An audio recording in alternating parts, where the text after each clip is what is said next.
सात संगत जी प्यार से कहना धन निरंकार जी।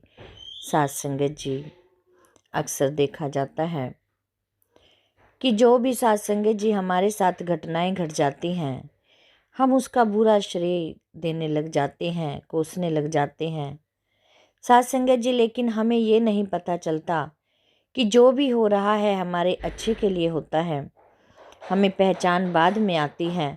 हम पहले ये नहीं सोच पाते कि क्या हमारे लिए अच्छा है और क्या बुरा है। एक समय की बात है, सात संगत जी दासी उदाहरण तौर पर बताएगी कि एक समय की बात है, एक महात्मा जंगल में विराजमान सात संगत जी अपनी भक्ति में लीन थे। सात संगत जी, एक आदमी वहां से गुजरा, उसको गुंडों लुटेरों ने लूट लिया। अब सात संगत जी उसके पास कुछ नहीं बचा, यहाँ तक कि उसके रास्ते के लिए भी कोई पैसा नहीं बचा ताकि वो अपने घर आ सके। सात संगत जी जंगल में भटक रहा है, कोई रास्ता नहीं मिल रहा।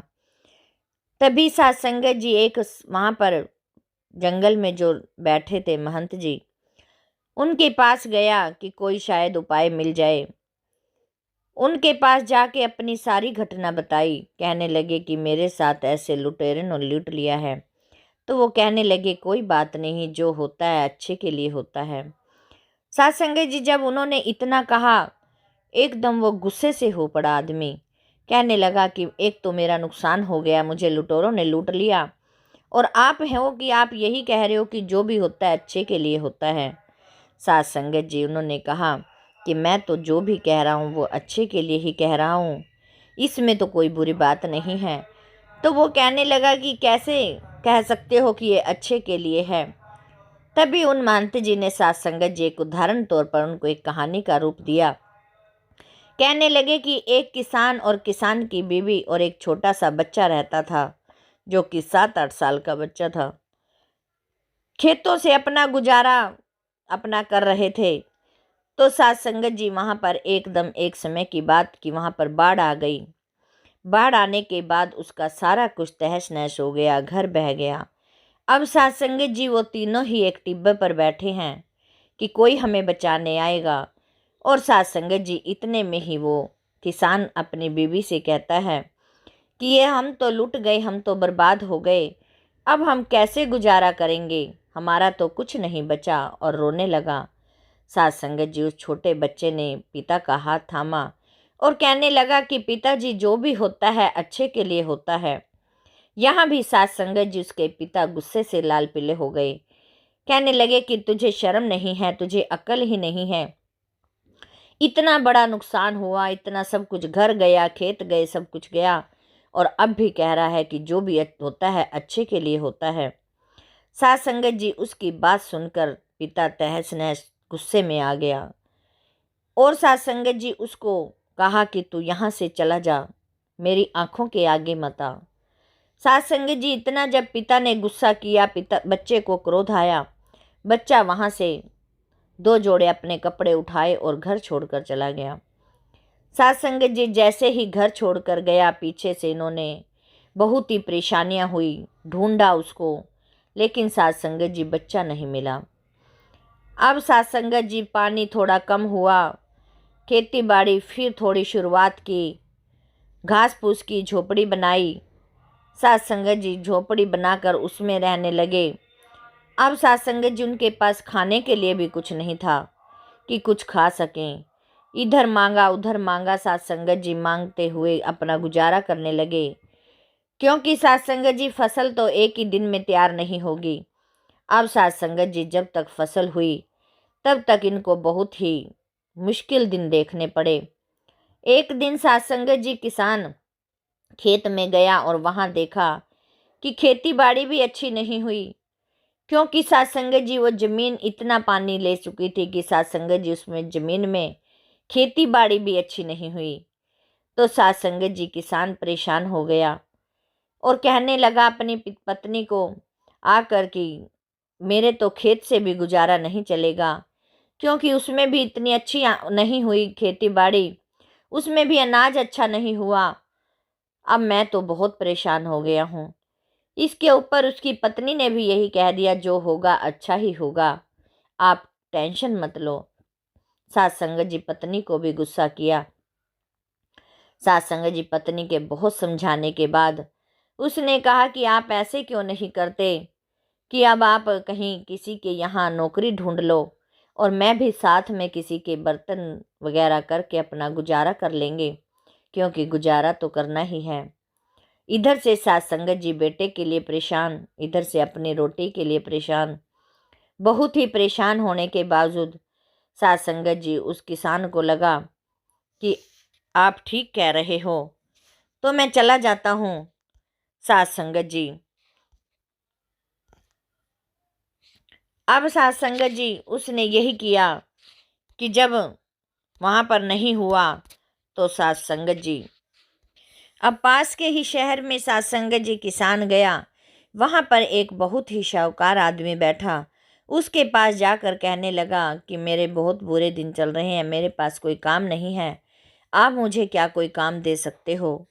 तो उसने सात संगत जी उसके चेहरे को देखा कि ये तो बहुत ही ईमानदार इंसान लग रहा है, क्यों ना मैं इसकी थोड़ी हेल्प कर देता हूँ। सात संगत जी उसने अपने घर पर ही काम के लिए रख लिया। और सात संगत जी जब उसने बताई अपनी कहानी कि मैं खेत में एक झोपड़ी में रहता हूँ, तो उस शाहूकार ने कहा कि यहाँ पर मेरे यहाँ एक कमरा भी खाली पड़ा है, आप चाहो तो दोनों ही यहाँ पर भी रह सकते हो। सात संगत जी वो वहाँ रहने लगे। सात संगत जी अच्छा गुजर चलने लगा। अब सात संगत जी उसकी तनख्वाह भी अच्छी हो गई। इतने में सात संगत जी क्या देखता है एक दिन कि दरवाजे पर खटखटाहट की आवाज़ आई।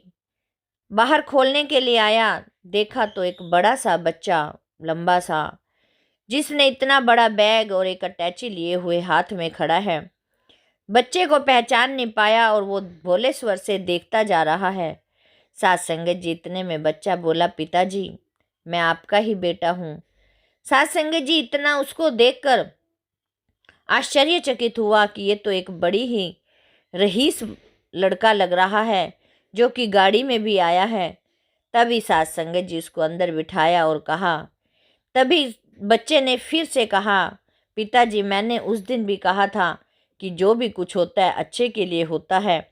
आज मैं ये दोबारा कह रहा हूँ, जो भी हुआ अच्छा ही हुआ। क्योंकि सात संगत जी कहने लगा कि यदि पिताजी वो बाढ़ ना आती तो हम परेशान ना होते तो आप मुझे घर से ना निकालते, घर से ना निकलता तो मैं ये कारोबार में ना पड़ता। मैं जब यहाँ से घर से निकला सीधा ही शहर की तरफ निकला, वहाँ पर ही कोई किसी से मदद मांगी और मैंने अपना छोटा मोटा काम किया। छोटे मोटे काम से मुझे तरक्की मिलती चली गई और सालों सालों में ही मैं एक बड़ा अच्छा जिम्मेदार बन गया और मैंने एक कारोबार बना कर लिया और मैंने एक वहाँ पर एक छोटा सा फ्लैट भी लिया है। सात संगत जी उसने अपनी सारी घटना बताई। कहने लगे कि यदि आप मुझे बाहर ना निकालते तो मैं आज ये इतना बड़ा आदमी ना बनता। तभी सात संगत जी पिताजी भी नम्र भाव से बोलने लगे कि हाँ बेटा आप सच ही कह रहे हो। यदि आप उस दिन पानी ना आया होता, बाढ़ ना आई होती तो हम भी इस घर में ना बैठे होते। आज मैंने भी एक छोटा सा मकान ले लिया है, जो कि मैं यहाँ पे इस अमीर आदमी के घर नौकरी करके अच्छी तनख्वाह से मैंने भी कुछ जोड़ लिया है। सात संगत जी यही घटनाएं हमें समझ नहीं आती, क्योंकि सात संगत जी परमात्मा हमारे लिए जो करता है अच्छा करता है, लेकिन हमें समझने में देर लग जाती है। हम उसकी लीलाओं को समझ नहीं पाते, परेशान हो जाते हैं। एक दिन थोड़ा सा काम ना हुआ दुकान पर तो हम परेशान हो जाते हैं कि आज मंदा क्यों हो गया। सात संगत जी उसमें भी कहीं ना कुछ राज छिपे होते हैं। आओ प्यारी सात संगत जी, जब उसने वो महंत ने सात संगत जी उसको ये कहानी सुनाई तो सात संगत जी वो फिर भी रोने लगा और कहने लगा कि चलो ठीक है, उनके तो घर भी बन गए, उसका बेटा भी सेट हो गया, लेकिन मेरा क्या भला होगा? मेरा तो जो भी पैसे थे मेरे इन्होंने यहाँ पर लूट लिए, तो अब मेरे पास तो घर जाने के लिए भी कोई भी चारा नहीं है जो मैं घर जा पर पहुँचूँ। इतने में सात संगत जी जो वो महात्मा जी जंगल में बैठे थे, क्योंकि सात संगत जी उनका रहन सहन तो उस जंगल में ही था, तो उन्होंने कहा कि ठीक है बेटा, मुझे ये इस जंगल में घूमते घूमते एक ये पत्थर मिला था, चमकता हुआ पत्थर मिला था, मैंने ये अपने पास उठा के रख लिया, जो कि मेरे पास तो ये किसी काम का ही नहीं है। मैंने तो अपनी पूरी उम्र इस अपनी बंदगी में निकालनी है। यहाँ पर ही बैठता हूँ मैं जंगल में ही, मेरे तो किसी काम के नहीं है। आप जाओ, ये जाकर बेच देना और इससे आपको बहुत पैसा मिलेगा। सात संगत जी, वो पत्थर छोटा मोटा नहीं था, एक पारस था। सात संगत जी, जिसको कि छूने से लोहा भी सोना बन जाता था। प्यारी सात संगत जी, वो उसको लेकर वो इंसान भी रईस हो गया। तभी उसने सात संगत जी कहा कि जो भी सत्कुर करता है, जो भी निरंकार को मंजूर है, बहुत ही अच्छा है। और सात संगत जी, हमें जो भी परेशानियां आए, जो भी स्थिति आए हमारे साथ, हमें ये नहीं सोचना कि हमारी ये कैसे पार होंगी। हमें उस समय मन में एक ही बात लानी है कि ये समय रुकेगा नहीं, ये निकल जाएगा। आज यदि बुरा है तो कल को अच्छा जरूर आएगा। प्यारी सात संगत जी, यदि हम अपने मन की सोच ये वाली रखें तो सात संगत जी, हमारा जीवन अपने आप ही सात संगत जी सुखदाई बन जाता है, सारे कष्ट दूर हो जाते हैं। आओ प्यारी सात संगत जी, दासी से बोलते समय बहुत सारी गलतियां हो जाती हैं। अनजानी बच्ची समझकर सात संगत जी दासी को क्षमा करना और सात संगत जी दासी के साथ भी जुड़े रहना। सात संगत जी, प्यार से कहना। धन्य निरंकार जी।